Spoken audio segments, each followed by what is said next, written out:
Smart investor जेव्हा investment करतो तेव्हा तो करंट मार्केट कधीच बघत नाही. कारण जेव्हा तो इन्व्हेस्टमेंट करतो तेव्हा फ्युचर डेव्हलपमेंट काय आहे ते बघूनच तो इन्व्हेस्टमेंट करत असतो. तुम्हाला जर फ्युचरमध्ये कोणत्या एरियामध्ये ग्रोथ होणार आहे हे जर बघायचं असेल तर आजचा रेट हा महत्वाचा नसतो. तर त्यासाठी आपल्याला एक 5 गोष्टी बघणं खूप गरजेचं आहे.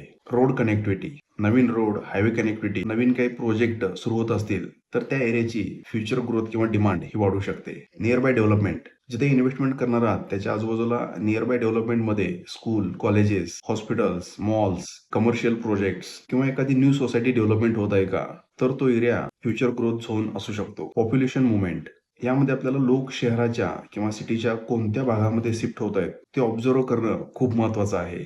कमर्शियल ऍक्टिव्हिटी, जिथे शॉप्स, बँक्स, मोठे मोठे ब्रँड्स येऊ लागतात तेव्हा तिथल्या प्रॉपर्टीची व्हॅल्यू ही नॅचरलीच वाढत जाते.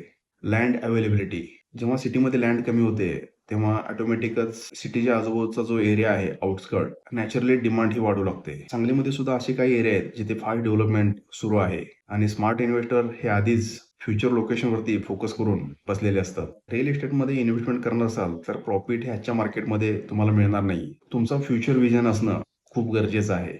अशाच प्रॉपर्टी रिलेटेड आणि रिअल इस्टेट नॉलेजबद्दल तुम्ही आम्हाला फॉलो करू शकता. मी Sudhir Patil, real estate consultant and financial services provider, Sangli.